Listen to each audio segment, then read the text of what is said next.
Bab 1161. Catatan teknik naga suci kuno menyebutkan bahwa ramuan emas memiliki sifat yang sangat pahit dan kering.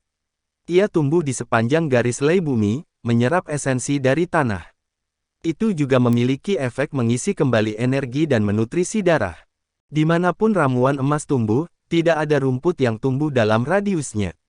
Tanah akan berubah warna menjadi kuning kering, tahan terhadap energi spiritual dan bahkan menolak setetes air pun. Tanahnya sangat kasar sehingga mudah hancur menjadi pasir halus. Bukankah kondisi saat ini selaras dengan gambarannya? Jonathan mengeluarkan pedang panjang, bersiap menyerang tanah tandus di hadapannya. Penggarap yang menggali tanaman obat tidak perlu mengerahkan upaya sebanyak manusia. Hanya dengan beberapa serangan, dia dengan terampil membersihkan area di mana ramuan itu diduga tumbuh sebelum menghilangkan tanah di sekitarnya menggunakan energi spiritual dan indranya. Kemudian, Jonathan menggunakan energi spiritualnya untuk mengangkat sebidang tanah besar di depannya. Dia mengerahkan kekuatan dengan energi spiritualnya. Balok tanah yang sangat besar langsung hancur menjadi pasir kering, yang berterbangan bersama angin. Akar yang tebal, menyerupai lengan orang dewasa atau akar teratai, terlihat. Apakah aku melakukan kesalahan? Jonathan menatap ramuan emas raksasa di hadapannya dengan ekspresi bingung. Menurut kitab suci teknik naga suci kuno, ramuan emas dimulai sebagai tunas yang lembut sebelum berkembang 3 tahun kemudian. Ia kemudian akan melepaskan kelopaknya dan memasuki masa dormansi 10 tahun sebelum tumbuh seukuran ujung jari. Dalam 60 tahun, tanaman ini bisa tumbuh hingga setidaknya 3 inci dan menjadi ramuan premium. Dalam 1 abad, ia bisa tumbuh sebesar lengan bawah seseorang. Itu sangat jarang terjadi. Namun, ramuan emas di depannya berukuran panjang lebih dari setengah meter. Apakah saya menemukan ramuan palsu? Jonathan menatap jamu emas dengan campuran kebingungan dan ketidakpastian. Meskipun itu bukan harta spiritual atau ramuan suci yang dihormati, tidak dapat disangkal bahwa itu adalah ramuan penting yang tidak akan diabaikan oleh kultivator manapun. Bagaimanapun, daging fana adalah aset penting. Setiap kultivator akan mendapat manfaat dari memulihkan vitalitas mereka dan memperkuat fondasi mereka. Selain itu, karakteristik habitat pertumbuhan jamu emas terlalu jelas. Tidak ada orang yang lewat yang mungkin tidak menyadarinya. Namun, mengingat besarnya ramuan emas, tanaman itu ternyata telah matang setidaknya selama 1 milenium. Tidak adanya kehadiran manusia di hamparan pegunungan memungkinkannya tumbuh tanpa gangguan apapun. Tampaknya dunia kecil ini mungkin merupakan wilayah yang belum tersentuh dan belum dijelajahi oleh umat manusia. Saat Jonathan memikirkannya, dia tiba-tiba mendengar suara dahan patah. Dengan cepat berbalik untuk mengambil pedangnya, dia mengarahkan pandangannya ke depan dengan serius. Kira-kira belasan meter di belakangnya, seekor babi hutan seukuran gajah muda muncul dari dalam hutan. Meskipun ia adalah babi hutan, ia memiliki perbedaan yang mencolok. Selain gadingnya yang besar dan menawan, yang benar-benar menarik perhatian Jonathan adalah ia tidak mempunyai kuku. Sebaliknya, kakinya mempunyai 4 cakar seperti elang yang agung. Dengan setiap langkah maju, cakar setajam silet itu menembus bumi, mengirimkan getaran sedingin es ke tulang punggung siapapun yang menghadapinya. Ukuran sapi dan bentuk babi. Cakar, bukan kuku, dan gonggongan yang terdengar seperti suara anjing. Jonathan merenung dengan tidak yakin sambil perlahan mundur. Sementara itu, babi hutan itu membuka rahangnya yang mengerikan, seolah merespons Jonathan. Saat gonggongan yang bergema-bergema di udara, binatang itu menyerang dengan ceroboh ke arah Jonathan. "Persetan denganmu," kutuk Jonathan. Dia melompat ke udara untuk menghindari monster yang menyerang sambil mengayunkan pedangnya ke belakang dengan serangan yang kuat. Binatang itu melewatinya dengan tipis. Ketika Jonathan memeriksa Heavensward, dia terkejut karena tidak menemukan bekas darah di permukaannya. Apakah seranganku sebelumnya sama sekali tidak berguna?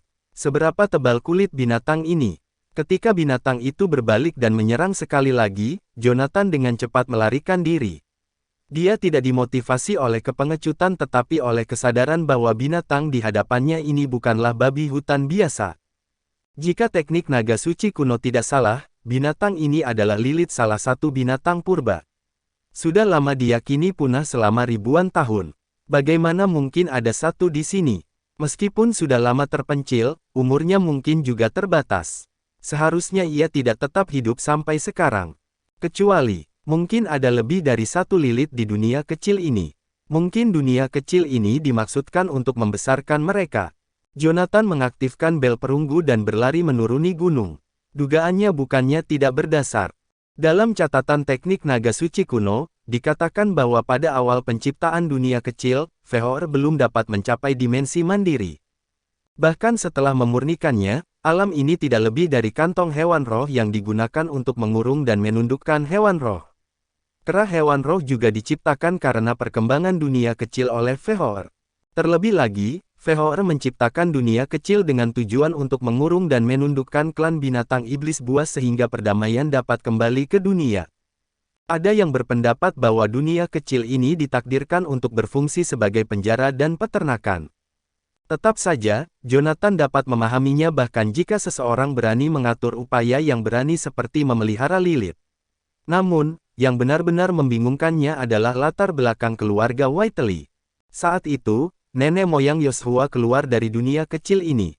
Bagaimana cara mereka masuk? Siapakah mereka saat memasuki dunia kecil? Apakah nenek moyang keluarga Whiteley ditugaskan untuk memelihara bunga Lilith? Tenggelam dalam pikirannya, Jonathan segera mendapati dirinya tiba di kaki gunung. Meskipun dia melarikan diri dengan sekuat tenaga, dia masih tidak bisa lepas dari kejaran Lilith di belakangnya. Meskipun makhluk itu tampak kikuk, ia berlari dengan kekuatan truk, melewati rintangan dengan tekad yang tak tergoyahkan. Mobilitas Jonathan ditekan oleh dunia kecil, kelincahan dan kecepatannya berkurang. Di tengah kekacauan itu, ia masih harus melewati rentetan rintangan. Di sisi lain, Lilith yang mengejarnya tidak terbebani oleh pertimbangan seperti itu.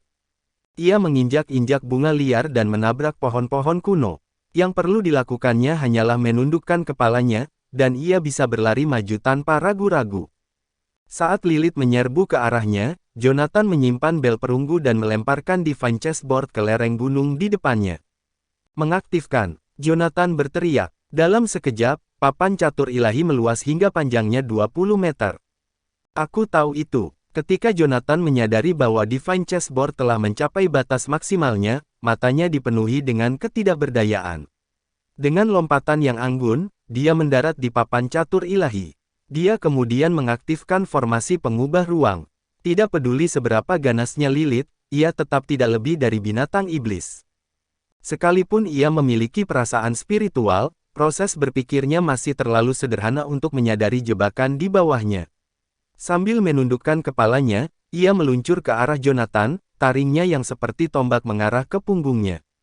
Mati. Beberapa saat sebelum gadingnya menusuk Jonathan, dia menghilang dan muncul lagi di belakang Lilith, membuatnya lengah.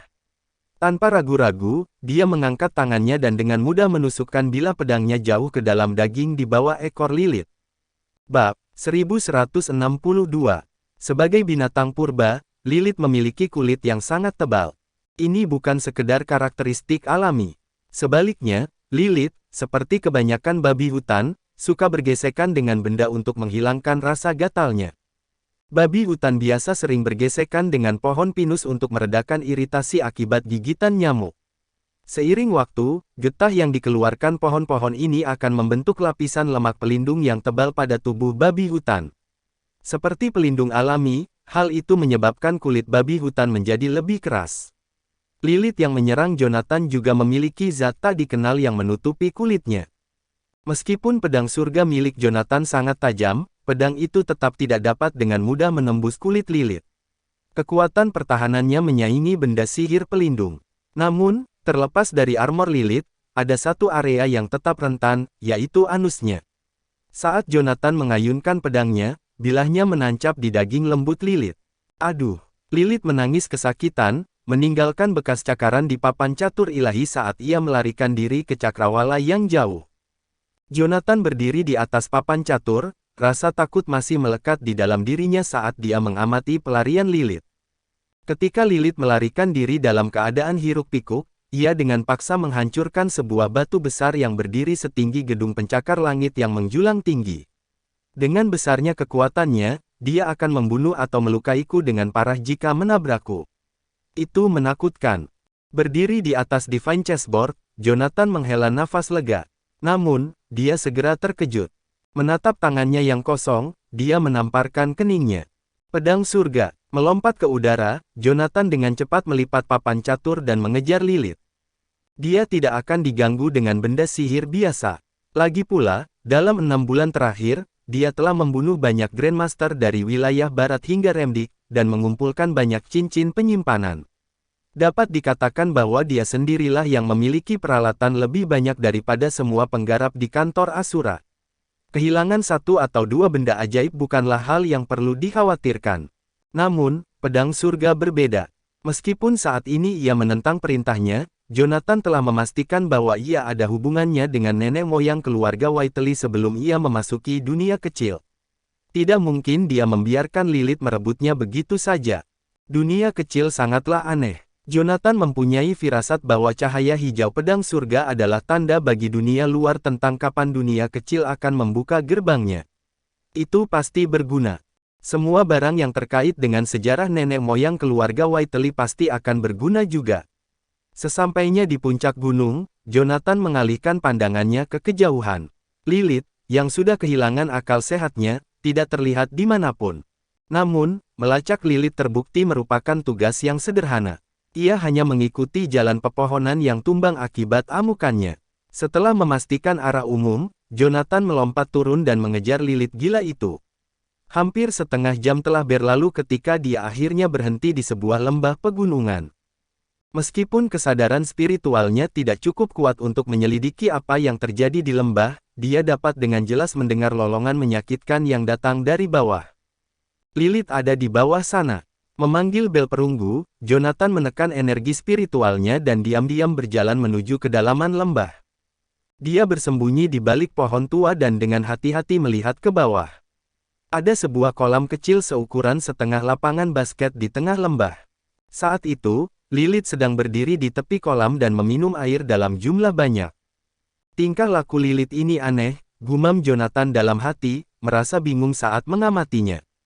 Menurut perkiraannya, Lilith seharusnya terluka parah hingga roboh kesakitan dan tersiksa sampai mati. Namun, meski terasa sakit, tampaknya ia relatif tidak terluka. Jonathan tidak tahu metode apa yang digunakan Lilith, tapi setengah dari pedang surga sudah keluar dari anusnya. Dia mengamati dengan cermat dari gunung, mencoba mencari tahu bagaimana Lilith berhasil menyelamatkan dirinya sendiri. Setelah beberapa saat, ia berhenti minum, seolah-olah ia akhirnya menghilangkan rasa hausnya. Sekali lagi, ia mengangkat kepalanya dan menjerit kesakitan lagi. Pada saat yang sama, Jonathan dengan jelas melihat Heavensward bergerak perlahan saat Lilith mengerahkan kekuatannya. Itu hanya minum air dan mencoba mengeluarkan pedangnya. Jonathan tercengang saat melihat itu. Seberapa mengesankankah binatang itu? Bagaimana bisa dengan mudahnya mengeluarkan pisau sepanjang 3 kaki? Bisakah sphinkternya menjadi lebih kuat? Melihat darah menetes dari ekor Lilith, Jonathan mengerutkan alisnya dan melepaskan perisai roh dari bel tangan perunggu. Saat perisai roh lenyap, gelombang energi spiritual dan kekuatan hidup yang kuat menyelimuti Jonathan, menyebabkan dia terkejut. Dia akhirnya mengerti kenapa Lilith tanpa henti minum dari kolam. Itu bukan hanya air, itu adalah ramuan penyembuhan alami. Sementara ia merawat luka-lukanya dengan minum dari kolam, ia mencoba mengeluarkan pedang surga. Menampilkan kecerdasan yang luar biasa, ia berusaha mengendalikan luka-lukanya. Namun, itu bukanlah situasi yang buruk. Dia hanya bisa dengan sabar menyaksikan Lilith mencoba mengeluarkan pedang surga. Setelah senjata itu pergi, dia bisa langsung mengambil senjatanya dan pergi tanpa membahayakan dirinya sendiri. Mungkin dia bahkan bisa mengumpulkan sebagian air untuk digunakan di masa depan, sehingga menjadikan perjalanan ini lebih berharga. Saat Jonathan berencana untuk tetap bersembunyi di balik batu besar itu, suara kicau yang familiar terdengar dari pohon di atas kepalanya. Mendongak, dia melihat seekor burung merah seukuran telapak tangannya, memiringkan kepalanya dan mengintip ke arahnya.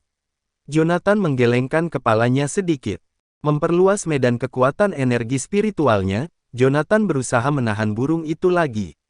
Namun, sebelum medan gaya dapat sepenuhnya mencakup burung itu, ia mengeluarkan teriakan yang tajam dan dengan cepat terbang menjauh. Kicauan. Kicauan burung yang melengking itu membuat Jonathan menutup telinganya dengan kedua tangan. Dia bahkan bisa merasakan energi spiritual di dalam dirinya bergetar. Sementara itu, di lembah, Lilith yang terluka mengalihkan pandangannya ke arah Jonathan. Sambil mengeluarkan raungan yang keras, ia menancapkan cakarnya ke tanah dan berlari ke arah Jonathan dengan kecepatan luar biasa, menutup jarak dalam hitungan detik. Burung sialan itu, yang diinginkan Yonatan hanyalah membunuh burung itu, memanggangnya, dan memakannya. Melompat ke pohon terdekat, Jonathan mengaktifkan suatu teknik ketika waktunya tepat. Teknik pelepasan elemental, penjara kayu. Pohon yang menjulang tinggi di bawahnya tampak meleleh ketika cabang-cabang yang tak terhitung jumlahnya terkulai ke tanah. Saat Lilith menyerbu, ia terjerat di dalam dahan. Jonathan melompat turun dari pohon. Dia mendekati Lilith dari belakang, dengan kuat menggenggam gagang pedang surga, dan menariknya keluar. Semburan darah juga keluar. Lilith mengeluarkan suara gemuruh saat cabang-cabang yang menjebaknya patah menjadi beberapa bagian. Memegang Heaven Sword, Jonathan terus mundur. Hatinya tenggelam ketika dia melirik binatang purba itu lagi. Bulu Lilith yang marah berdiri tegak, membuatnya tampak seperti landak raksasa yang dipenuhi duri seperti baja. Jonathan dapat dengan jelas merasakan bahwa dia kini menjadi sasaran aura kemarahan Lilith. Bab 1163. Mengasah suatu target memerlukan indera spiritual seorang kultivator. Namun, kemampuan khusus itu hanya dimiliki oleh umat manusia. Binatang iblis harus mencapai alam transfigurasi untuk mengembangkan kemampuannya. Hanya dengan menyelesaikan transfigurasi dan menciptakan medan kesadaran mereka dapat melakukannya. Lilith tidak lemah tetapi belum mencapai alam transfigurasi, jadi ia seharusnya tidak memiliki perasaan spiritual. Apa yang salah dengan dunia kecil ini? Mempelajari surai yang tampak seperti anak panah di sepanjang tubuh Lilith, Jonathan berbalik dan pergi. Dia telah menyaksikan kehebatan pertahanan Lilith. Meskipun dia bisa saja mempermainkan binatang itu dengan papan catur ilahi, dia tidak tahu apa yang harus dia lakukan dengan surai yang tampak menakutkan itu. Niatnya untuk memasuki dunia kecil bukanlah untuk bertengkar dengan binatang seperti Lilith. Setidaknya, dia tidak bisa mempertaruhkan nyawanya sebelum menemukan Yoshua dan Hayden. Setiap orang yang memasuki dunia kecil mengincar warisan kuno yang ditinggalkan oleh para pendahulunya. Para anggota dari keluarga terhormat dan sekte kuno merasa senang karena mereka mempunyai jumlah anggota yang banyak. Mereka bisa tinggal berkelompok saat memasuki dunia kecil. Namun, keadaan jauh lebih buruk bagi Jonathan dan yang lainnya. Jika anggota dari keluarga terhormat dan sekte kuno yang menjelajahi dunia kecil diibaratkan seperti perburuan harta karun, maka petualangan Jonathan dan yang lainnya adalah pertarungan royal yang sesungguhnya. Selain binatang tak dikenal dan serangga berbisa, Jonathan dan yang lainnya perlu berhati-hati terhadap ratusan penggarap alam dewa lainnya atau bahkan puluhan penggarap alam ilahi yang berkeliaran dari faksi berbeda. Semua itu adalah kemungkinan ancaman yang akan dihadapi Jonathan dalam perjalanannya. Jika dia bertemu dengan mereka, situasinya pasti akan berubah menjadi pertarungan hidup atau mati, membahayakan nyawanya. Oleh karena itu, Jonathan tidak bisa membiarkan dirinya terluka sebelum berhadapan langsung dengan para penggarap tersebut. Kabur adalah satu-satunya pilihan Jonathan ketika lawannya adalah binatang buas seperti Lilith. Seolah-olah hubungan Jonathan dan makhluk itu kembali ke titik awal. Yang satu melarikan diri sementara yang lain mengejar. Keduanya berlari melintasi hutan dengan kecepatan kilat. Kulit Lilith kuat dan tahan lama. Apapun rintangannya, makhluk itu bisa menerobosnya. Sementara itu, Jonathan memanfaatkan kelincahannya dan terus berpindah arah untuk memastikan keselamatannya. Terlebih lagi, dia akhirnya mendapat kesempatan untuk melihat sekilas makhluk lain di dunia kecil ini selama pelariannya. Ada yang sangat besar, ada pula yang kecil. Ada yang familiar, ada pula yang asing. Banyak makhluk yang ada di dunia ini, mematahkan anggapan awalnya bahwa dunia ini tidak bernyawa. Namun, makhluk-makhluk itu tampaknya tidak memiliki status hierarki yang lebih tinggi daripada Lilith, karena mereka semua menyusut ke samping, memperlihatkan jalan terpisah bagi Jonathan dan Lilith saat keduanya mendekat.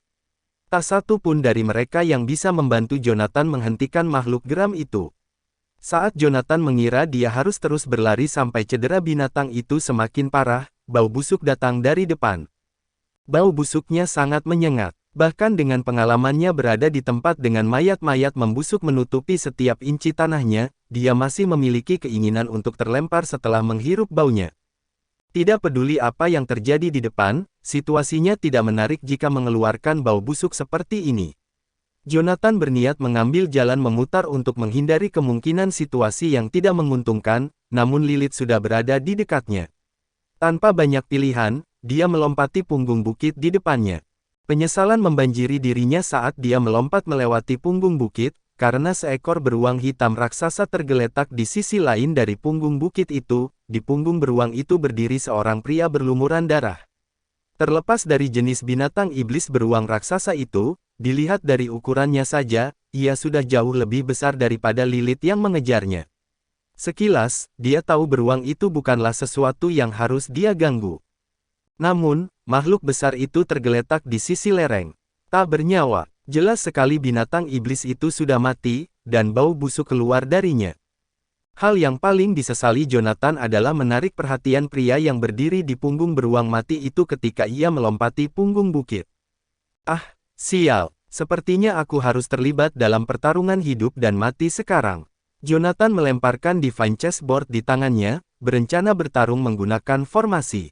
Namun, sebelum papan catur itu jatuh ke tanah, pria berlumuran darah itu telah mencapai sisi Jonathan dalam sekejap mata. Mata Jonathan membelalak kaget. Masih dalam keadaan linglung, dia merasakan hubungannya dengan papan catur ilahi terputus secara paksa. Mendarat di tanah dan berbalik, Jonathan melihat pemandangan yang tidak akan pernah dia lupakan. Pria yang berlumuran darah itu memegang Divine Chessboard selebar 20 meter dan membantingnya ke arah Lilith yang mengamuk seolah-olah sedang memukul lalat.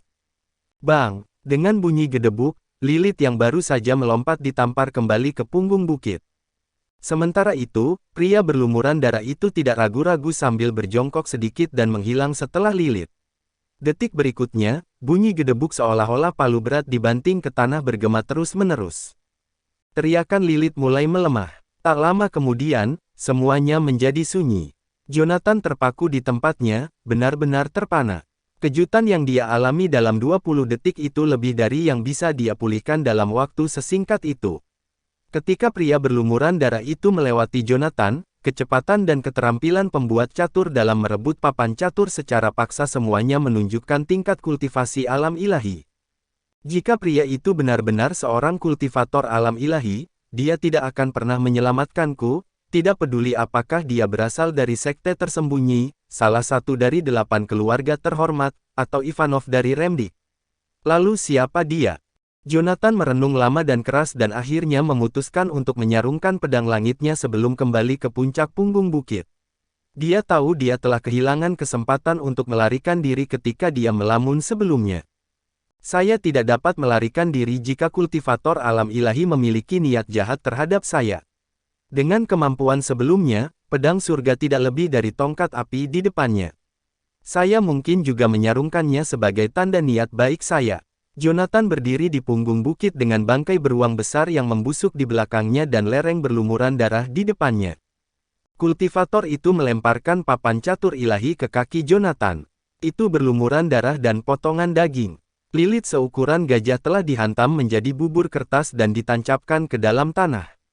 Seluruh adegan itu brutal. Jonathan mengangkat satu kaki dan menginjak papan catur ilahi, memasukkan kesadaran spiritualnya ke dalamnya, mencoba membangun kembali koneksi. Energi spiritualnya bergema saat dia mengibaskan kotoran dan darah dari permukaan papan. Setelah sebagian besar kotorannya terlepas, dia dengan hati-hati menyimpan papan itu di dalam ring penyimpanannya. Saya, Jonathan Goldstein, terima kasih telah menyelamatkan saya tadi, Tuan. Bahkan sebelum penggarap itu mendekati Jonathan, yang terakhir sudah membungkuk hormat. Meskipun jarak mereka dekat, Jonathan tidak berani memperluas kesadaran spiritualnya untuk menyelidiki pihak lain. Hanya satu alasan yang dapat menjelaskan hal itu, yaitu rasa takut. Dalam posisi membungkuk, Jonathan memperhatikan sepasang kaki telanjang berlumuran darah muncul di hadapannya dan berhenti di depannya. Di mana ini? Bab 1164. Hah? Jonathan terkejut mendengar suara familiar itu. Apakah dia dari Doveston? Jonathan mendongak dan melihat wajah kurus dan mata cekung. Meski sebagian besar berlumuran darah, dia masih bisa mengenali orang di depannya. Itu tidak lain adalah Quintus, yang tiba di dunia kecil sehari lebih awal dari orang lain. Salam, saya Jonathan Goldstein. Jonathan hendak mulai mengambil hati pada Quintus tetapi ragu-ragu ketika dia mengingat pertanyaan Quintus sebelumnya. Di mana saya? Hal pertama yang dilihat Jonathan saat memasuki dunia kecil itu adalah hutan lebat. Selanjutnya, dia dikejar oleh Lilith dan berlari entah sejauh mana. Bagaimana saya tahu di mana saya berada saat ini? Namun, rasanya aneh jika Quintus tidak menyadari keberadaan mereka meski memasuki dunia kecil sehari sebelum orang lain. Mungkinkah? Untuk menguji teorinya, Jonathan berdiri tegak dan berkata, "Tuan, harus saya akui, saya tidak tahu di mana kita berada saat ini. Ketika saya terbangun, saya sudah berada jauh di dalam hutan dan mengalami pertemuan berbahaya dengan babi hutan itu.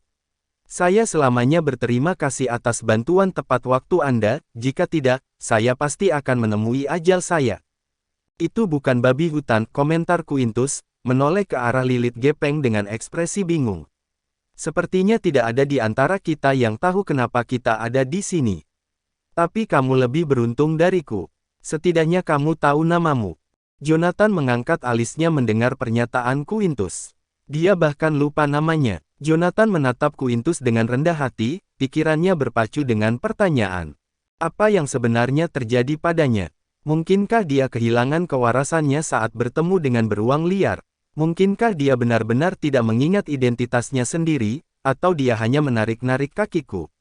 Meskipun Quintus sebelumnya telah menjelaskan kepada Jonathan bahwa dia tidak akan pernah menyerang Jonathan ketika mereka berhadapan dengan musuh dari luar, Jonathan memahami bahwa komitmen ini hanya berlaku ketika mereka berada di medan perang. Situasinya telah berubah sekarang setelah Jonathan dan Quintus mempunyai agenda masing-masing untuk memasuki dunia kecil. Quintus tidak punya kewajiban untuk menghindarinya. Meski tidak terlihat berpura-pura atau melakukan suatu tindakan, tampaknya dia tidak perlu bertindak sejauh itu jika dia ingin menyakiti atau mengintimidasi Jonathan, mengingat kekuatannya yang jauh lebih besar. Sama seperti Seboxia, Quintus bisa saja menjelaskan bahwa dia ingin menggunakan Jonathan, jadi Jonathan tidak punya pilihan selain menuruti tuntutan Quintus tanpa syarat untuk memastikan kelangsungan hidupnya sendiri. Sepertinya Quintus benar-benar kehilangan ingatannya. Namun, Jonathan tetap ragu karena semua itu hanya spekulasi. Masih ada kemungkinan Quintus mempermainkannya. Dia menatap Quintus dan menunjuk ke tangan Quintus. "Puan, saya perhatikan Anda memakai cincin penyimpanan. Mungkin cincin itu menyimpan beberapa petunjuk." Quintus menggelengkan kepalanya sebagai jawaban. "Aku sudah memeriksanya. Isinya hanya ramuan obat, tulang binatang, senjata, dan pil. Tidak ada apapun di dalamnya yang bisa memastikan identitas asliku." Quintus merenungkan masalah ini sambil duduk di lantai, tenggelam dalam pikirannya. Dia menghela nafas. "Siapa saya?" Ekspresi tak berdaya di mata Quintus menarik hati sanubari Jonathan. Berlutut, dia mengambil sepasang sepatu dan pakaian olahraga dari cincin penyimpanannya. "Siapapun Anda, Tuan, Anda bisa menggunakan pakaian ganti. Sepatunya mungkin agak besar, tapi hanya itu yang saya miliki saat ini. Saya tahu tempat dengan mata air yang penuh dengan kekuatan hidup dan vitalitas di mana Anda dapat menyegarkan diri. Kalau kamu melakukannya pelan-pelan, aku yakin ini bisa membantumu mengingat identitas aslimu," kata Jonathan dengan sabar kepada Quintus. Pertemuan Jonathan dengan Quintus menjadi pengingat akan perbedaan kekuatan yang sangat besar antara dirinya dan seseorang dari alam ilahi. Itu adalah kekuatan yang tidak bisa dia tahan, bahkan jika dia bertarung dengan sekuat tenaga. Jika Seboxia tetap tidak sadarkan diri ketika dia bertemu dengan individu lain dari alam ilahi, dia tidak akan mampu menahan lebih dari beberapa pukulan prinsip. Namun, situasinya berbeda sekarang karena Quintus kehilangan ingatannya. Jika Jonathan bisa mendapatkan dukungan dari seseorang sekuat Quintus, perjalanannya di dunia kecil akan berjalan lancar. Senyuman tersungging di bibirnya memikirkan hal itu. "Apakah kamu teringat akan sesuatu yang menyenangkan atau menggembirakan?"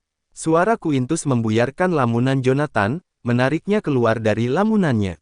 "Tidak, aku baru ingat kalau aku punya makanan di tempat penyimpananku. Kita bisa memanggang daging untuk makan malam setelah kamu bersih-bersih," jawab Jonathan. Quintus mengangguk setuju. "Barbecue, kedengarannya enak. Baiklah. Karena aku tidak dapat mengingat apapun lagi, tunjukkan jalan menuju mata air." Jonathan merawat api saat mereka mencari perlindungan di lembah tempat Lilith yang terluka telah pulih sebelumnya. 2 potong paha Lilith digantung di atas api, dimasak hingga berwarna coklat keemasan yang nikmat. Jonathan fokus memanggang daging hingga sempurna, sesekali menambahkan bumbu aromatik dan garam halus sebagai bumbu. Aroma daging matang yang memikat memenuhi udara, menyebar ke seluruh lembah dan bahkan memikat makhluk-makhluk kecil dari punggung bukit terdekat. Di sisi lain, Quintus, setelah membersihkan diri dan berganti pakaian baru, mendekat dengan antusias. "Wah nak, baunya enak sekali," serunya, dalam suasana hati yang baik setelah membersihkan darah dan kotoran dari tubuhnya. Tanpa ragu-ragu, dia mengambil sebatang kayu untuk digunakan sebagai bangku darurat dan mengambil tempat duduk. Jonathan menatap Quintus, seorang pria berusia lebih dari 100 tahun, mengenakan pakaian olahraga yang jelas-jelas ukurannya terlalu besar untuknya. Namun, itu adalah pilihan terbaik yang ada. Dia menyerahkan pisau pendek kepada Quintus dan terkekeh. "Jadi, bisakah kamu memberitahuku keadaanmu saat kamu sadar kembali dan memahami bagaimana aku bisa sampai di sini?" Jonathan melanjutkan penyelidikannya terhadap Quintus. Quintus menggigit daging panggang itu, menikmati rasanya sebelum menghela nafas dalam-dalam. "Saya tidak ingat apa yang terjadi. Saya terbangun di atas beruang buta itu. Selain itu, semuanya kosong." Spekulasi Jonathan terkonfirmasi ketika dia mendengarkan tanggapan Quintus. Hilangnya ingatan itu memang ada hubungannya dengan pertemuan dengan beruang hitam. Dengan pemikiran tersebut, dia memutuskan untuk membiarkan masalahnya untuk saat ini dan mulai menyajikan segelas whisky kepada Quintus, mencoba untuk membangun ikatan yang lebih erat. Sebagai penduduk lokal Doveston, Quintus dapat menangani alkohol dengan baik, meskipun usianya sudah lanjut. Setelah meminum beberapa botol whisky, keduanya mulai merasakan efeknya, sedikit mabuk. Jonathan bersendawa dan melambaikan tangan kepada Quintus. "Tidak ada lagi bagi saya. Anda cukup toleran, Pak. Anda memenangkan babak ini." Sambil bergoyang, Quintus tertawa kecil. "Sudah kubilang, John, memanggilku Tuan, membuatku merasa tua." Jonathan buru-buru menggelengkan kepalanya. "Tidak, Tuan. Itu tanda hormat." "Omong kosong." Quintus dengan bercanda menepis lengan Jonathan saat dia berdiri dengan goyah. "Jika kamu sangat menghormatiku, maka mari kita menjadi saudara angkat, kamu bisa menjadi yang tertua." Bab 1165. Kamu ingin aku menjadi seniormu. Jonathan buru-buru melambaikan tangannya mendengar kata-kata itu. "Tidak mungkin. Bagaimana aku bisa menjadi senior bagi seseorang yang lebih tua dariku? Mari kita bersumpah bersaudara denganmu sebagai yang lebih tua. Selama kamu tidak keberatan, aku akan puas hanya menjadi antekmu." Menatap Jonathan, Quintus terkekeh sambil memberi hormat pada Jonathan. "Tes, kau bajingan yang keras kepala." Sambil mengatakan itu, Quintus tiba-tiba terjatuh ke lututnya dengan bunyi gedebuk. "Aku serius tentang hal itu. Aku." Quintus menyeret suku kata terakhir, tidak dapat mengingat namanya sendiri. Akhirnya dia hanya bisa memandang ke arah Jonathan dan bertanya, "Siapa namaku lagi, kawan?" "Kamu." Jonathan tiba-tiba berkeringat dingin sebelum dia bisa menyebut nama Quintus. Sementara itu, sang tetua melingkarkan tangannya di bahu Jonathan. Sambil memarahi dirinya sendiri karena hampir melakukan kesalahan saat mabuk, Jonathan segera berkata, "Tidak peduli siapa namamu, kamu tetap seniorku. Mulai hari ini dan seterusnya, kita akan saling membantu dalam segala hal. Aku akan berada di sana untuk membantumu dengan apapun yang kamu perlukan." Betapa murah hati. Quintus memukul bahu Jonathan, yang setengah berlutut, dengan keras, membuat Jonathan berlutut bersamanya. "Kalau begitu, sudah diputuskan. Mulai hari ini dan seterusnya, kita akan menjadi saudara angkat yang akan selalu ada untuk satu sama lain dalam situasi apapun." Jonathan mengulangi, "Saya akan selalu ada untuk Anda dalam setiap situasi. Padahal kita tidak dilahirkan di hari, bulan, atau tahun yang sama," lanjut Quintus. "Tapi, tunggu dulu," lanjut Jonathan tetapi segera menghentikan dirinya, menepuk bahu Quintus dengan rasa takut yang masih ada di dalam hatinya. Sumpah antar penggarap tidak bisa dibuat begitu saja, terutama mereka yang pernah bertemu dengan prinsip surgawi. Quintus sudah berusia lebih dari 100 tahun, dan dia bisa mati kapan saja. Jika Jonathan benar-benar bersumpah dengan Quintus dan dianggap serius olehnya, Heavenly Principle, konsekuensinya bisa sangat mengerikan. Bahkan jika Jonathan terhindar dari nasib yang sama ketika Quintus meninggal, Jonathan tetap akan mengalami nasib buruk. Faktanya, dia harus menanggung 3 cobaan surgawi lebih banyak dibandingkan yang lain. Itu tidak sepadan. Begini, kami berdua adalah kultivator, dan umur panjang adalah hal yang kami perjuangkan. Berbicara tentang kematian sepanjang waktu akan membawa nasib buruk bagi kami. Saat itu, Quintus sudah terlalu mabuk untuk memproses apapun. Mendengar kata-kata Jonathan, Jonathan langsung menganggukkan kepalanya. Kamu benar, kita tidak boleh memikirkan kematian sepanjang waktu. Kita harus menjalani hidup kita sepenuhnya. Ketika Jonathan mendengarnya, dia buru-buru memberi hormat dan berkata, "Baiklah. Kita secara resmi akan bersumpah sebagai saudara mulai hari ini dan seterusnya." Begitu dia mengatakan itu, dia membenturkan kepalanya ke tanah tanpa memberi Quintus waktu untuk memproses apa yang dikatakan. Sementara itu, Quintus mengikutinya tanpa ragu-ragu. Saat kepala kedua pria itu menyentuh tanah, Jonathan merasakan jantungnya berdetak kencang. Dia menengadah ke langit, perasaan tenggelam menyelimuti dirinya. Itu tidak seperti apa yang dia rasakan ketika prinsip memasuki tubuhnya, tapi tidak ada keraguan dia merasakan kekuatan yang tidak diketahui sebelumnya.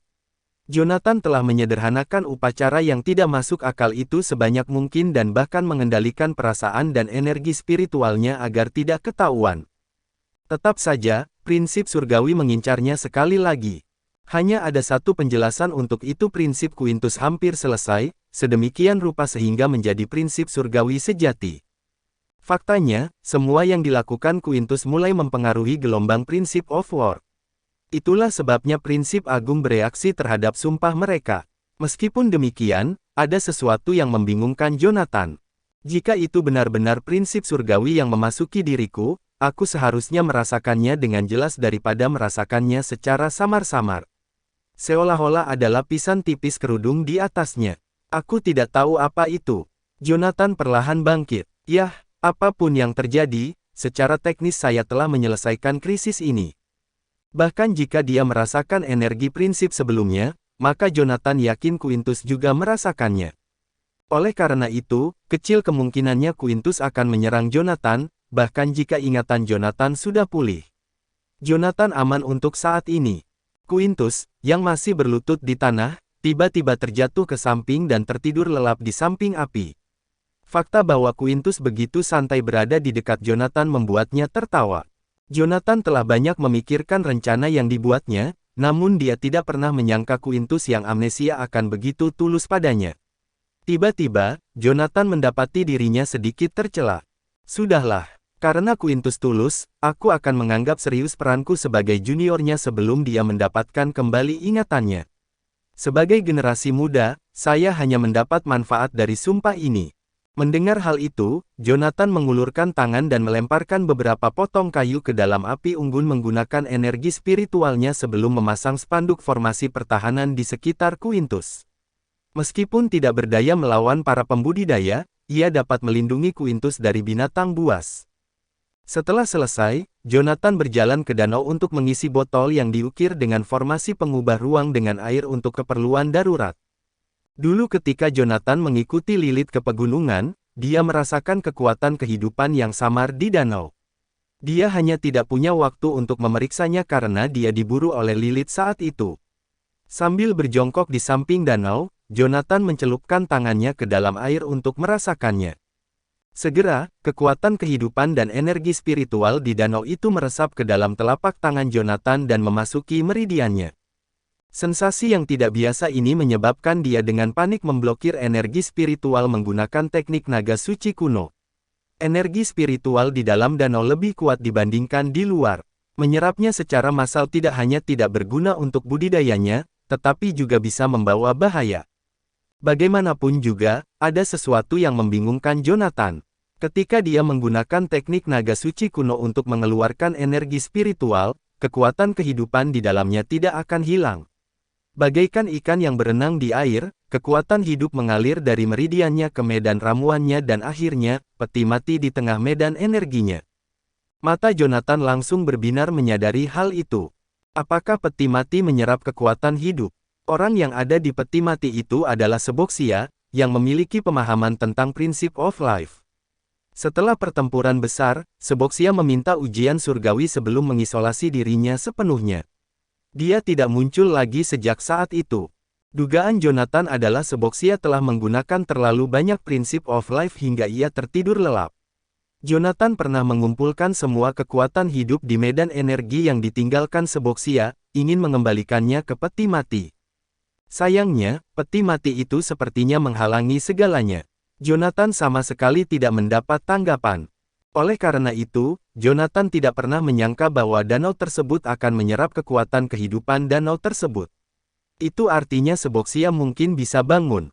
Tanpa ragu-ragu, Jonathan langsung melompat ke dalam danau. Tingkat budidaya Jonathan terlalu lemah di dunia kecil. Meskipun dia berhasil membodohi Quintus, Quintus akan tetap mengetahui segalanya begitu dia bertemu keluarga Listen, terlepas dari apakah dia mendapatkan kembali ingatannya. Satu-satunya orang yang bisa dipercaya oleh Jonathan saat itu adalah dirinya sendiri. Adapun Seboxia, dia adalah eksistensi yang terikat dengan Jonathan.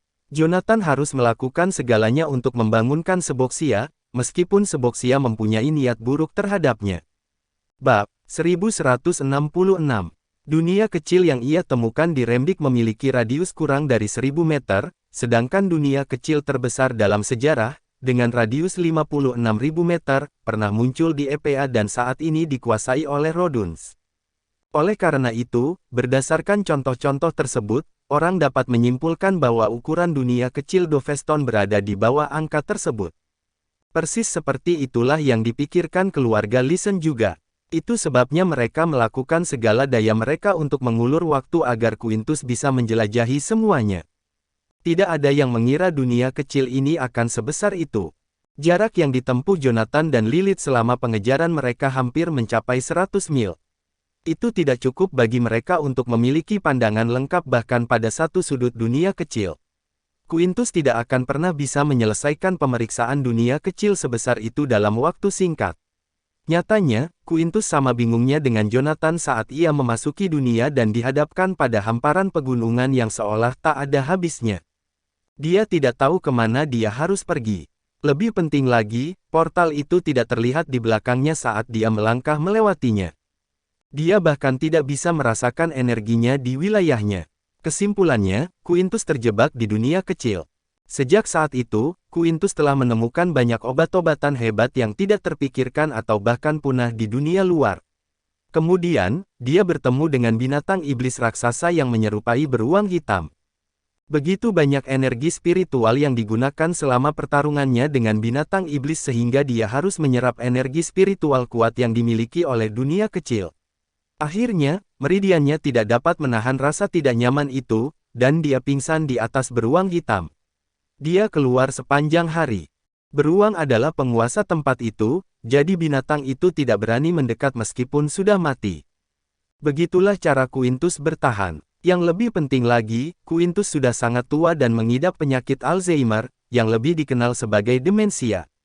Sejauh ini, baik dunia budidaya maupun ilmuwan belum menemukan cara untuk membalikkan kondisi tersebut. Satu-satunya obat yang tersedia harus dikonsumsi setiap hari, namun obat tersebut hanya dapat memperlambat laju kerusakan. Ketika Quintus pingsan sepanjang hari karena luka dalam, dia melewatkan waktu untuk minum obat. Alhasil, kondisinya kambuh saat bangun tidur hingga membuatnya lupa siapa dirinya. Lebih buruknya lagi, Quintus telah menyerahkan semua hal penting di cincinnya ketika dia berada di rumah karena takut dia akan melupakan semuanya suatu hari nanti. Selain beberapa bahan habis pakai budidaya, tidak ada lagi yang tersisa di sana yang dapat membuktikan identitasnya. Serangkaian kebetulan inilah yang membuat Jonathan mendapatkan seorang senior yang lebih dari 1 abad lebih tua darinya. Menurut dokter keluarga Listen, alkohol adalah kutukan bagi kondisi Quintus. Sebagai seseorang yang selalu menyimpan sebotol alkohol, Quintus rela membuangnya hanya untuk membantu keluarga Listen menjadi lebih unggul dari keluarga lain untuk jangka waktu yang lebih lama. Sayangnya, macan tutul tidak pernah berpindah tempat.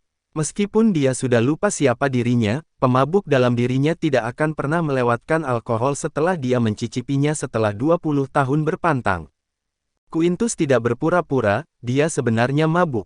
Quintus yang brilian adalah seorang kultivator terkenal di seluruh Canaya.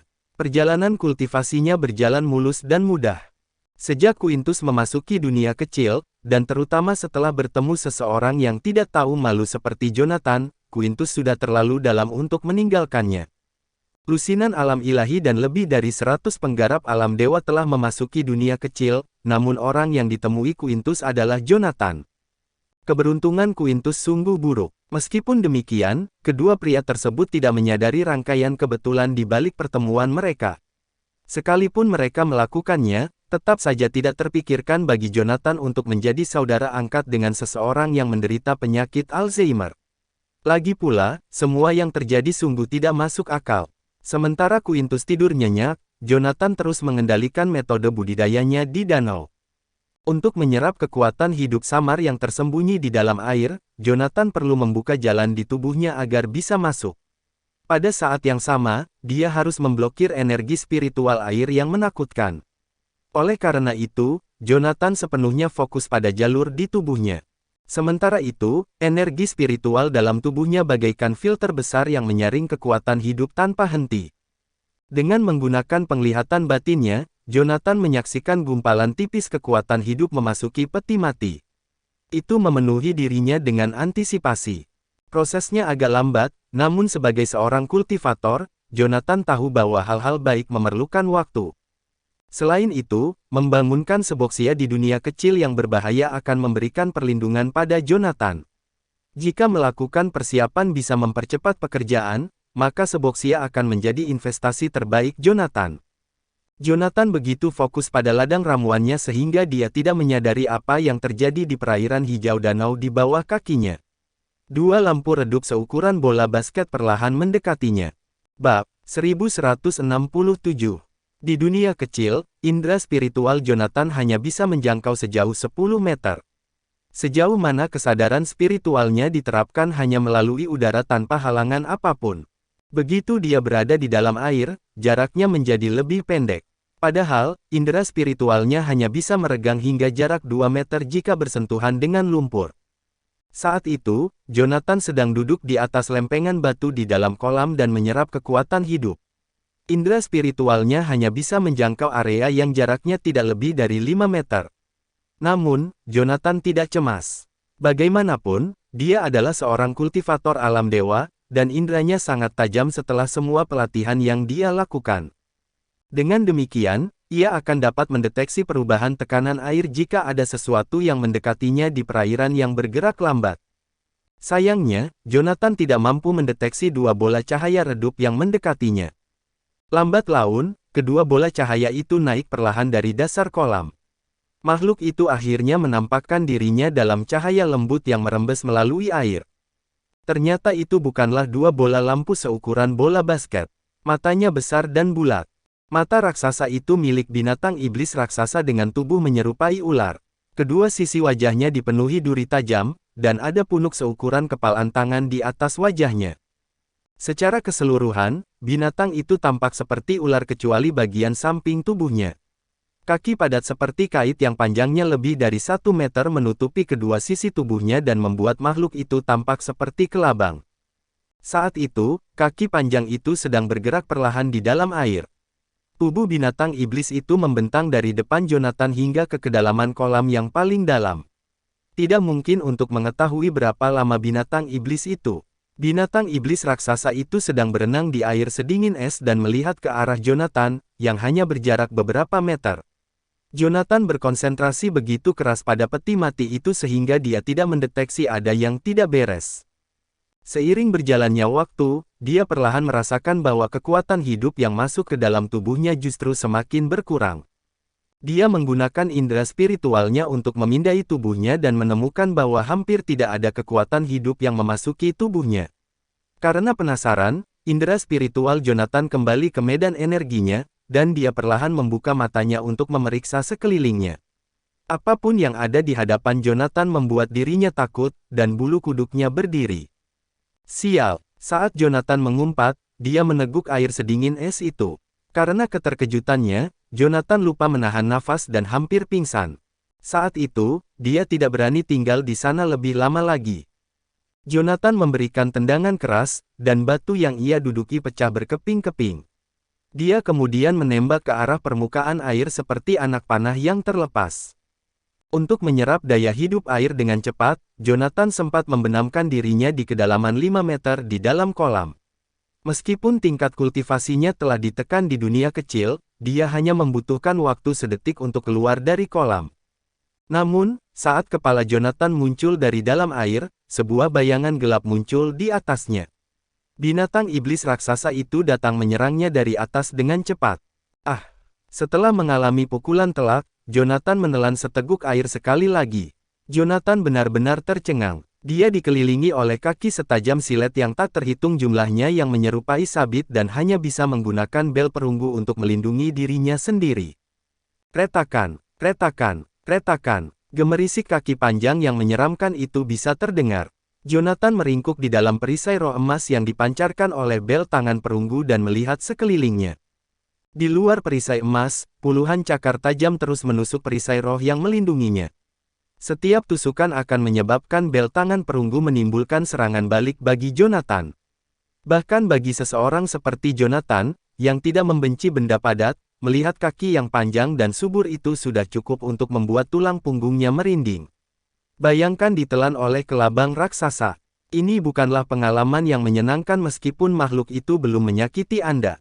Selanjutnya, binatang itu kini membawa Jonathan ke dasar kolam.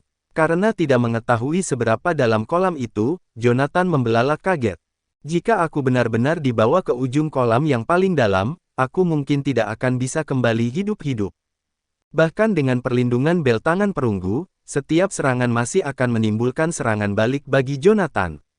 Meskipun setiap pukulan dari binatang itu hanya setara dengan pukulan dari alam Grandmaster dan kemungkinan tidak akan menyebabkan cedera pada Jonathan, Jonathan bertanya-tanya berapa lama dia bisa bertahan dengan serangan tanpa henti itu. Bahkan Quintus tidak akan mampu menahan cobaan seperti itu. Aku akan berusaha sekuat tenaga. Ada gelombang energi spiritual dalam diri Jonathan, dan energi spiritual tersebut berubah menjadi sisik dan menutupi tubuhnya dengan cepat. Dalam waktu kurang dari 3 tarikan napas, Jonathan telah berubah menjadi manusia naga. Saat itu, binatang iblis itu telah membawa Jonathan ke ruang yang luas. Jonathan mendongak dan menyadari bahwa dia hampir tidak bisa melihat permukaan kolam. Faktanya, sepertinya akan menghilang. Tanpa ragu-ragu lagi, Jonathan mengingat kembali bel perunggu itu. Saat itu juga, puluhan kaki tajam menusuk sisiknya. Retakan, retakan, retakan. Timbangan yang dibuat menggunakan energi spiritual tentu saja tidak sebanding dengan perlindungan yang diberikan oleh bel tangan perunggu. Jika hanya ada 1 atau 2 serangan, Jonathan masih bisa menangkisnya dengan spirit armor miliknya sendiri. Namun, serangan yang datang dari puluhan kaki setajam silet itu melebihi kekuatan yang bisa ditahan oleh sisik Jonathan. Tak lama kemudian, sisik-sisiknya pecah, dan kaki-kaki tajam itu menusuk tubuh Jonathan. Darah merah cerah mulai mengalir keluar dari lukanya. Sebaliknya, Jonathan tidak merasa terganggu. Dengan kedua tangan mencengkeram pedangnya erat-erat, dia meluncur ke arah binatang iblis itu. Selain bau darahnya sendiri, Jonathan juga merasa kebas. Dia mungkin tidak tahu apa yang telah dilakukan makhluk itu padanya, tapi dia curiga dia telah diracun. Jonathan menebas perut binatang itu dan menyebabkan luka sepanjang lebih dari 1 meter. Dia kemudian mulai memotong kaki panjangnya itu. Teknik pelepasan elemental. Naik. Mengikuti teknik Jonathan, air di sekitarnya mulai berputar dengan cepat tanpa peringatan. Aliran air terbentuk di bawah kakinya dan membawanya ke atas dengan cepat. Jonathan tidak menyangka teknik ini akan berguna di dunia kecil. Tepat di belakangnya, binatang iblis yang terluka itu berbalik dan mengikuti jejak darah Jonathan kembali ke permukaan kolam. Bab 1168. Retakan, retakan. Terdengar suara sesuatu yang menerobos permukaan air secara berurutan. Di atas kolam es, sepertinya badai baru saja melanda. Dengan sigap Jonathan terbang di udara, puluhan kaki tajam patah mencuat dari tubuhnya. Di belakangnya, raksasa tak dikenal itu muncul dari air seperti kereta panjang yang tanpa henti mengejarnya. Mendarat dengan 1 kaki, Jonathan kemudian melompat beberapa kali dan berjungkir balik ke lereng bukit di sebelahnya. Di tanah datar di samping kolam, binatang iblis yang mengerikan itu akhirnya menampakkan wujud utuhnya, berukuran panjang lebih dari 30 meter. Terlebih lagi, Jonathan memperhatikan ciri penting dari binatang ini yang belum pernah dia lihat sebelumnya. Ekornya bercabang dua, menyerupai kelabang. Ekornya bercabang seperti kait, tubuhnya seperti kelabang, dan bersifat amfibi. Jika dia mengingatnya dengan benar, makhluk ini tidak lain adalah binatang purba yang tercatat dalam teknik naga suci kuno ular kail. Menurut berbagai catatan, meskipun ular kail dapat bergerak di darat, ular ini sebagian besar tinggal di bawah air. Ia lebih suka menggunakan ekornya yang bengkok untuk menenggelamkan mangsanya dan mencekiknya di bawah air sebelum melahapnya. Yang terpenting, itu sangat berbisa. Saat Jonathan membandingkan makhluk di depannya dengan deskripsi ular kail di berbagai catatan, dia mengaktifkan metode budidayanya untuk mengeluarkan kaki yang berhasil menembus tubuhnya tadi. Dia bahkan berusaha sekuat tenaga mengeluarkan darah di lukanya. Hanya sebagian kecil dari kekuatan hidup seboksia yang tersisa di dalam tubuhnya, dan itu tidak dapat membantunya menyembuhkan luka yang berarti. Namun, itu cukup untuk memulihkan vitalitasnya. Meski itu belum cukup, Jonathan masih memiliki ramuan emas berusia milenium. Mengonsumsinya beberapa kali juga akan memberikan beberapa efek positif. Merasakan berkurangnya rasa kebas di tubuhnya, Jonathan mengambil ramuan emas yang sangat besar dan memasukkannya ke dalam mulutnya. Hanya dengan sekali gigitan, rasa pahit yang luar biasa hampir membuat Jonathan pingsan. Namun, ketika kepahitan yang luar biasa mencapai puncaknya, semangat Jonathan pun kembali segar. Jus ramuan emas berubah menjadi energi pendingin yang mengalir ke seluruh anggota tubuhnya. Beberapa saat kemudian, Jonathan merasakan tubuhnya kepanasan. Luka yang mulai sembuh karena pengaruh kekuatan hidup sekali lagi terkoyak, dan darah terus mengalir keluar. Merasakan perubahan pada tubuhnya, Jonathan buru-buru menatap ramuan emas di tangannya. Kemudian, sensasi menggelitik keluar dari hidungnya sebelum tetesan darah jatuh ke ramuan emas. Baru pada saat inilah Jonathan menyadari bahwa dia sepertinya overdosis ramuan itu. Dia telah meremehkan kekuatan dan nilai ramuan emas. Jika dia melanjutkan, efektivitas ramuan emas akan hilang dengan cepat. Dari cincin penyimpanan, Jonathan mengambil kotak giok dan mengaktifkan formasi di atasnya untuk membukanya. Kemudian, dia dengan hati-hati menyegel jamu emas di dalamnya sebelum menyimpannya di cincin penyimpanannya. Baru pada saat itulah dia akhirnya merasa lega. Setelah itu, dia mengalihkan pandangannya ke arah ular kail di bawah sambil memegang pedang langitnya. Hei, tempatmu berada di dalam air. Pergerakanmu akan sangat terhambat di darat. Aku tidak tahu apakah kamu sudah mengembangkan perasaan, tapi aku harus memperingatkanmu. Jika kamu tenggelam kembali ke dalam air sekarang, aku tidak akan membunuhmu. Anda, Jonathan berteriak dengan percaya diri pada ular kait yang agung setelah memperbaiki spirit armornya. Meskipun dia berbicara datar dengan nada tenang, niat sebenarnya adalah untuk membangunkan Quintus, yang berada di dekat api unggun di bawah, dengan suaranya. Meskipun dia tidak bisa menentukan level ular kail, dia tahu bahwa budidayanya pasti tidak kalah dengan miliknya. Ketika dia dan Quintus bersumpah, niatnya justru mengandalkan Quintus untuk membantunya mengatasi kesulitan saat ini. Jika saya tidak menggunakan bantuannya sekarang, lalu kapan? Namun, Quintus, si pemabuk tua, belum pernah menyentuh setetes pun alkohol selama lebih dari 10 tahun. Saat itu, dia pingsan dan tidak memberikan respon apapun. Meskipun Jonathan telah memasukkan energi spiritual ke dalam suaranya, yang menyebabkan teriakannya bergema di seluruh lembah, namun sia-sia saja. Melihat tubuh Quintus yang tak bergerak tergeletak di tanah, Jonathan merasakan sakit kepala. Kalau dipikir-pikir, dialah yang pertama kali membuat Quintus mabuk. Bukankah ini setara dengan memotong jalan keluarnya sendiri? Namun, ular kail di bawah tidak berniat memberi Jonathan waktu lagi untuk berunding. Saat ia menggoyangkan perutnya, tubuh raksasanya berubah menjadi kabur sambil menyerbu ke arah Jonathan dengan kecepatan luar biasa. Faktanya, kecepatannya tidak sebanding dengan ukurannya. Apa-apaan ini? Jonathan melompat ke udara, menghindari terjangan ular kail. Jonathan menginjakkan kakinya dengan kuat di sisi bukit dan berbalik. Yang mengejutkannya, bukit yang dulunya masih asli tempat dia berdiri sekarang memperlihatkan serangkaian parit, seolah-olah telah diukir oleh banyak pisau yang tak terlihat. Saat tatapan Yonatan terpaku pada kepala ular kail itu, tanpa sepengetahuannya, kedua ekor ular yang tangguh itu, keduanya berukuran panjang 2 meter, diam-diam telah menyejajarkan diri dengan bagian belakang kepalanya. Pada saat itu, ketika ekor kembar ular itu memasuki bidang kesadaran rohani Yonatan, perasaan akan datangnya malapetaka menguasai dirinya. Jarak 10 meter di antara mereka tampaknya tidak berarti bagi ular kail, yang ekornya berfungsi sebagai senjata berburu utamanya. Retakan, ping. Di tengah dua suara itu, salah satu ekor kaitnya menembus baju besi spiritual Yonatan dan melewatinya. Sedangkan untuk ekor kait lainnya, Yonatan hanya bisa mengandalkan pedang langitnya untuk menahannya dengan sekuat tenaga.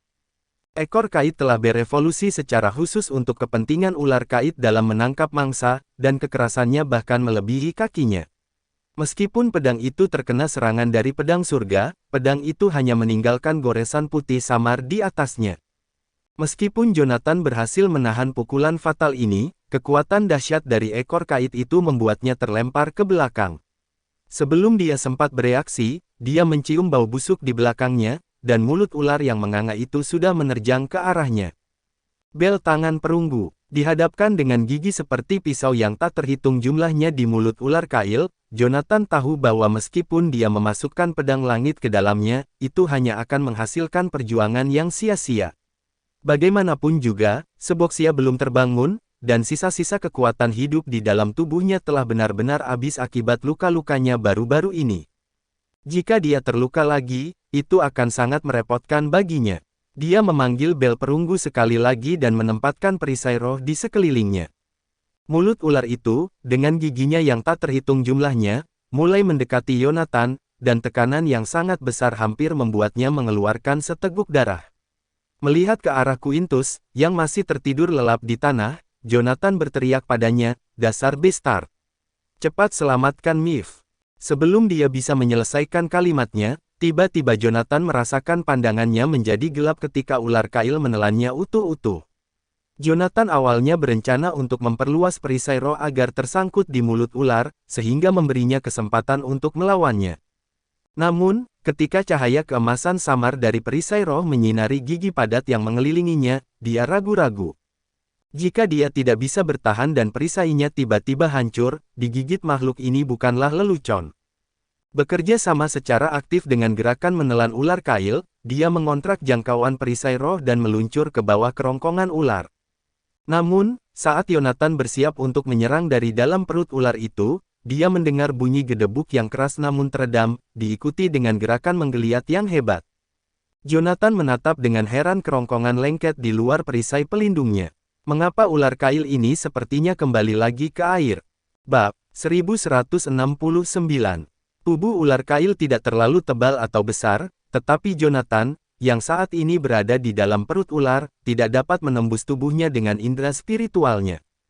Namun, bahkan di dalamnya, Yonatan dapat dengan jelas merasakan tubuh ular itu mengerut dengan cepat. Sepertinya dia dengan cepat ditarik ke dalam air. Dengan gerakan kerongkongan ular yang terus-menerus, perlahan-lahan Yonatan meluncur ke bawah sambil tetap dilindungi oleh bel tangan perunggu. Pada saat itu, Yonatan menjadi lebih mudah untuk mengambil tindakan melawan ular kail. Setiap anak yang tumbuh di Canaya pernah melihat situasi seperti ini di film fantasi, jadi semua orang tahu gerakan klasik menyelam ke dalam perut binatang buas dan memukulnya dari dalam sampai makhluk malang itu menangis minta ampun. Yonatan hanya perlu melepas perisainya dan menggunakan pedang langitnya untuk melakukan serangan dari dalam keluar, dan nyawa ular kail pasti akan berakhir. Namun Yonatan tidak berani menyerang ular yang telah menelannya. Kecepatannya di dalam air telah dibuktikan. Itu sangat cepat. Lebih dari 10 detik telah berlalu sejak dia ditelan ular hingga ular itu kembali ke air. Dalam rentang waktu ini, ular tersebut belum menunjukkan tanda-tanda melambat. Bahkan saat ini Yonatan masih dalam posisi kepala tertunduk. Jika ular itu terus turun, maka dia mungkin sudah berada lebih dari 300 meter di bawah permukaan air. Fakta penting yang perlu diperhatikan adalah tekanan air berhubungan langsung dengan kedalaman air. Di kedalaman, bahkan dengan teknik pelepasan elemen air milik Yonatan, jika dia terkena air, kemungkinan besar dia akan langsung hancur oleh tekanan tersebut. Karena itu, dia belum berani membunuh ular kail itu. Dia hanya bisa berharap bahwa tujuan akhir ular itu bukanlah kedalaman yang ekstrim. Kalau tidak, bahkan jika dia berhasil membunuh ular itu, mustahil baginya untuk kembali ke permukaan. Di dalam perut ular, setelah puluhan detik, Jonathan akhirnya merasakan tubuhnya diposisikan ulang menjadi tegak. Kemudian, ular itu dengan cepat naik. Setelah sekitar 10 detik, Jonathan merasa ular itu akhirnya berhenti. Merasakan tubuh ular itu perlahan-lahan mengendur, Jonathan menjadi agak bingung. Menurut alasannya, setelah turun bersama ular itu selama puluhan detik, dia seharusnya berada setidaknya beberapa ratus meter di bawah air. Berdasarkan kesimpulan Jonathan, kemungkinan besar ini adalah semacam sungai bawah tanah. Bahkan jika ular itu naik sekitar 10 detik lagi, itu masih belum cukup untuk membawanya kembali ke permukaan. Namun jika dilihat dari situasi saat ini, terlihat jelas bahwa mereka berada di lingkungan tanpa tekanan air. Kemana ular kail ini membawaku? Mungkinkah itu sebuah gua bawah tanah atau suatu daerah bawah tanah yang aneh? Meski indera spiritualnya tidak mampu menembus tubuh ular untuk menjelajahi lingkungan sekitarnya, Jonathan tidak bisa menunggu lebih lama lagi. Bagaimanapun, dia sekarang berada di dalam perut ular, dan cairan kental di sekitarnya terus-menerus merusak perisai roh dari bel tangan perunggu. Jika dia terus berlarut-larut, dia pada akhirnya akan menghabiskan energi spiritualnya dan mati di dalam perut ular. Dengan isyarat tangan, Jonathan memasukkan seluruh energi spiritualnya ke dalam bel tangan perunggu. Saat energi spiritual mengalir masuk, perisai roh di sekitar Jonathan tiba-tiba melebar hingga diameter lebih dari 10 meter. Merasakan gerakan di perutnya, ular kail tidak menahan diri dan melompat dengan kuat, membanting dirinya ke tanah. Di dalam perut ular, gelombang disorientasi melanda Jonathan. Dengan bantingan dahsyat itu, Jonathan menjadi semakin yakin bahwa ular kail telah berkelana jauh dari wilayah perairannya. Tanpa tanda peringatan apapun, dia melepaskan perisai rohnya dan mengacungkan pedang langitnya, bersiap untuk menyerang dinding perut ular yang berkontraksi dengan cepat. Menuju ke angkasa, Jonathan belum pernah berlatih teknik pedang secara formal, tetapi dia mempelajari gerakan ini dari Lauren. Meski tampak seperti ayunan ke atas yang sederhana, ayunan itu menyembunyikan teknik kekuatan yang rumit. Itu adalah serangan pedang paling ampuh yang bisa dia kumpulkan dengan kekuatannya saat ini dan dalam situasinya saat ini. Sisik ular kail memiliki pertahanan yang tangguh, namun dirancang untuk mengusir serangan dari luar. Adapun daging bagian dalamnya, tidak peduli seberapa tangguhnya, ia tidak dapat menahan serangan kekuatan penuh Jonathan. Di tengah lolongan tajam dari binatang itu, Jonathan keluar dari tubuh ular itu. Jatuh ke tanah, dia membuat perisai roh, menggunakannya untuk mengusir lendir hijau menjijikkan yang menempel di pedang langit miliknya dengan erat. Dia terus mengawasi ular kait yang menggeliat itu tanpa lengah. Seperti kata pepatah, sulit untuk memusnahkan binatang berkaki 100. Ular kait ini memiliki lebih dari 100 kaki, dan jika dia tidak memusnahkannya sepenuhnya, niscaya akan membawa masalah besar. Namun, berbahaya untuk bertindak pada saat ini. Serangan Jonathan telah meninggalkan luka parah di perut ular tersebut. Meskipun dia belum memotongnya seluruhnya, lukanya cukup parah, dan binatang itu hampir terpotong menjadi 2. Oleh karena itu, ia sekarang mengamuk karena luka-lukanya. Ia mengamuk, menghancurkan segala sesuatu yang dilewatinya dengan tubuhnya yang mengejang. Pada saat yang sama, ia terus-menerus mengeluarkan cairan berbau busuk. Jonathan, karena takut terkena cairan keji itu, berulang kali menghindar.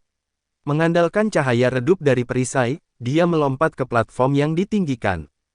Di tangan kanannya, dia mengambil jimat sederhana yang menyala dan berubah menjadi bola api besar, menerangi area seluas puluhan meter. Namun, jangkauan cahayanya masih terlalu kecil baginya untuk bisa melihat sekelilingnya dengan baik. Dengan menggunakan pikirannya, dia memindai cincin penyimpanannya dan mengambil jaring besar dari tumpukan benda ajaib di sudut. Dia kemudian mengaktifkannya dengan energi spiritual dan melemparkannya ke arah ular kail, dengan tujuan untuk menjeratnya. Meskipun jaring spiritual adalah benda sihir tingkat rendah, tujuannya adalah untuk mengikat target, sehingga sangat tahan lama. Dalam keadaan normal, ular kail yang lincah akan dengan mudah menghindari jaring. Namun, sekarang ia menderita rasa sakit yang luar biasa dengan tubuhnya terpotong menjadi dua. Dengan demikian, ia tidak dalam kondisi untuk menghindar dan akhirnya terikat dengan aman di dalam jaring. Meski berhasil ditangkap, Jonathan tetap tak berani lengah. Dia memanggil lebih dari selusin benda ajaib, dengan cepat melemparkannya ke arah luka ular. Meskipun tidak semuanya mengenai sasarannya, 4 di antaranya menusuk jauh ke dalam lukanya, menjepit binatang itu dengan kuat ke tanah. Kini setelah ular itu tertahan, Jonathan akhirnya menghela nafas lega. Mengabaikan perjuangan panik sang ular, dia mengobrak-abrik cincin penyimpanannya dan mengambil suar tingkat militer sebelum membuangnya. Cahaya terang membanjiri gua bawah tanah, memungkinkan Jonathan untuk akhirnya melihat sekelilingnya. Platform tempat dia berdiri tingginya kira-kira 3 meter dan diameter puluhan meter. Dengan menggunakan indera spiritualnya, dia dapat mengetahui bahwa itu dihiasi dengan pola hiasan yang menyerupai bunga. 4 platform serupa lainnya diposisikan pada jarak yang berbeda-beda dan masing-masing menghadap ke 4 arah mata angin. Di bawah platform ini terdapat lubang besar dengan diameter ratusan meter, yang diisi seluruhnya dengan satu benda. Pulang, bab 1170. Memburu petani tingkat rendah tidak cukup untuk memenuhi kebutuhan budidaya mereka. Oleh karena itu, para penggarap jahat yang mahir dalam formasi menciptakan susunan misterius yang kejam yang dapat mengumpulkan vitalitas manusia dan energi spiritual dari ratusan individu yang ditangkap. Banyak kultivator jahat menggunakan metode ini untuk dengan cepat menyerap sejumlah besar vitalitas dan energi spiritual untuk mencapai terobosan. Namun, menggunakan metode kejam yang mengorbankan orang hidup juga akan menghasilkan aura jahat dalam jumlah besar. Intensitas aura jahat ini begitu kuat sehingga dapat mempengaruhi prinsip surgawi. Ketika dikelilingi oleh aura jahat, seorang kultivator jahat akan mengalami kesialan karena hal itu merusak sifat aslinya. Tujuan dari rune besar di dinding gunung yang jauh adalah untuk menekan dan menjebak aura jahat, sehingga mencegahnya mempengaruhi Heavenly Principle. Alasan mengapa tempat ritual ini terletak beberapa ratus meter di bawah tanah juga untuk meminimalkan pengaruhnya terhadap prinsip surgawi. Tempat ini adalah sarang seorang penggarap jahat. Tapi kultivator jahat mana yang perlu membantai puluhan ribu manusia untuk mencapai terobosan? Vitalitas dan kebenciannya akan begitu kuat sehingga bahkan seorang demigod pun akan merasa sulit untuk menanggungnya. Jonathan memandangi tulang-tulang di bawahnya tanpa ekspresi linglung. Baru setelah pancaran suar yang menerangi perlahan memudar, Jonathan kembali sadar dalam kegelapan. Tak jauh dari situ, desisan ular kail menjadi lemah dan lemah. Jonathan melambaikan tangannya dan melepaskan beberapa bola api, mengarahkannya untuk melayang di sekelilingnya saat dia melangkah ke arah ular kail. Kamu membawaku ke jebakan maut, tapi sekarang kamu akan mati di sini. Kenapa repot-repot? Jonathan berbicara dengan tenang sambil berdiri di depan ular kail, yang kini tergeletak lemah di tanah. Saat melihat Jonathan, ular kail mencoba mengangkat kepalanya berkali-kali tetapi gagal. Setelah Jonathan memotong ular kail hampir menjadi dua dari dalam, menyebabkan organ dalamnya pecah sepenuhnya, dia mengambil kesempatan untuk menjepitnya ke tanah. Dengan perjuangannya yang terus-menerus, ia kehilangan banyak darah. Tidak mungkin binatang purba itu bisa bertahan hidup. Ular kail sepertinya memahami kesulitannya pada saat itu. Setelah menjentikkan lidahnya beberapa kali, ia perlahan membuka rahang besarnya dengan sisa kekuatannya dan meludahkan telur runcing setinggi setengah orang di depan Jonathan. Saat Jonathan mengamati telur ular berlendir itu dengan waspada, sedikit kejutan muncul di matanya. Di mana kamu menyembunyikan benda ini? Aku tidak melihatnya saat kamu menelanku tadi.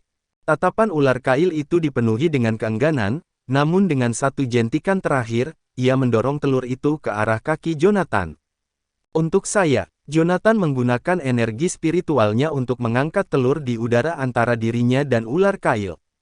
Setelah ular kail melirik telurnya untuk terakhir kalinya dengan penuh kerinduan, perlahan-lahan ia menutup matanya.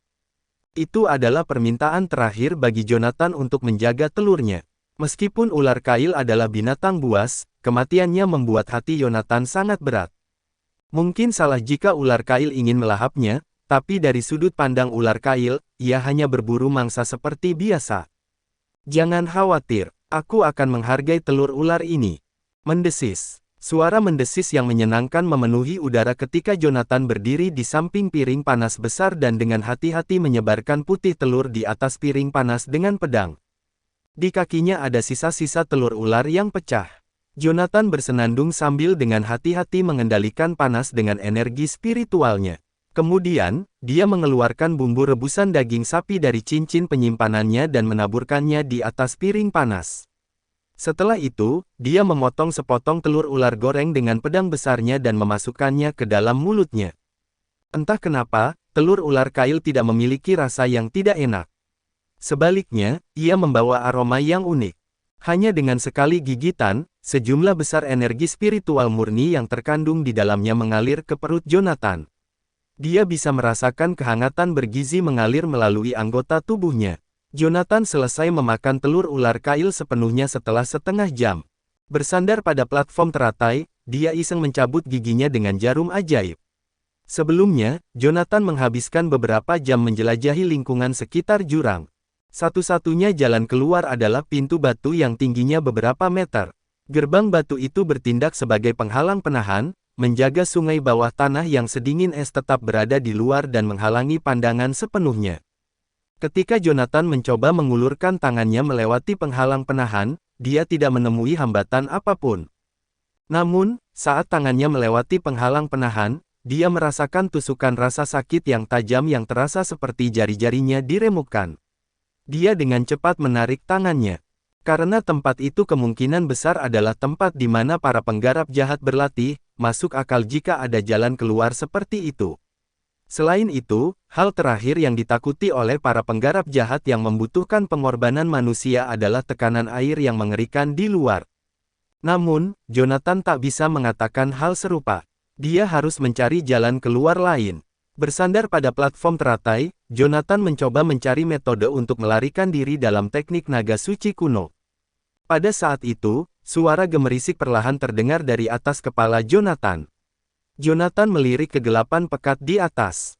Meskipun dia tidak bisa melihat kubah gua yang luas itu dengan jelas, dia punya firasat yang tidak bisa dijelaskan bahwa ada sesuatu di kegelapan yang diam-diam menatap matanya. Bersambung.